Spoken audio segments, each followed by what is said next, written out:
Athens, 2,400 years ago, a compact place, with a population of only about 250,000. The city boasts fine baths, theaters, temples, shopping arcades, and gymnasiums. It's warm for more than half the year. This is also the home of the world's first true and arguably greatest philosopher, Plato. Born into a prominent and wealthy family in the city, Plato dedicated his life to one goal, helping people achieve a state of what he called eudaimonia, or fulfillment.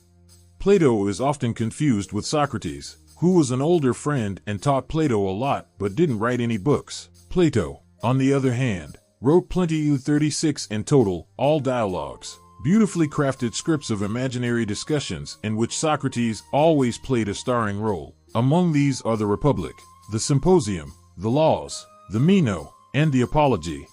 Plato had 4 major ideas for making life more fulfilling. First big idea, think more. We rarely give ourselves the time to think carefully and logically about our lives and how to live them. Often, we simply go along with what the Greeks called doxa, or popular opinions. In his 36 books, Plato revealed how common sense is riddled with errors, prejudice, and superstition. Fame is great. Follow your heart. Money is the key to a good life. The problem is, popular opinions lean towards the wrong values, careers, and relationships. Plato's solution is to know yourself, which involves doing a special kind of therapy, philosophy. This means subjecting your ideas to examination rather than acting on impulse. If you strengthen your self-knowledge, you won't be so easily swayed by feelings. Plato compared our feelings to being dragged dangerously along by a group of wild horses, in honor of his mentor and friend Socrates. This kind of examination is called a Socratic discussion. You can have it with yourself or ideally with another person who isn't trying to catch you out but wants to help you clarify your own ideas. Second big idea, let your lover change you. It might sound strange if you think love means finding someone who wants you just the way you are. In the Symposium, Plato's play about a dinner party where a group of friends drink too much and talk about love, sex, and relationships. Plato says true love is admiration. In other words, the person you need to be with should have qualities you lack. They might be brave, organized, warm, or sincere. By getting close to this person, you can become a bit like them. The right person for us helps us grow to our full potential. For Plato, in a good relationship, a couple shouldn't love each other exactly as they are now. They should be committed to educating each other and enduring the stormy passages this inevitably involves. Each person should want to seduce the other into becoming a better version of themselves. Third big idea, decode the message of beauty. Everyone likes beautiful things, but Plato was the first to ask why. He found a fascinating reason. Beautiful objects whisper important truths to us about the good life. We find things beautiful when we unconsciously sense in them qualities we need but are missing in our lives: gentleness, harmony, balance, peace, strength. Beautiful objects, therefore, have a vital function. They help educate our souls. Ugliness is a serious matter too, as it parades dangerous and damaged characteristics in front of us, making it harder to be wise, kind, and calm. Plato saw art as therapeutic.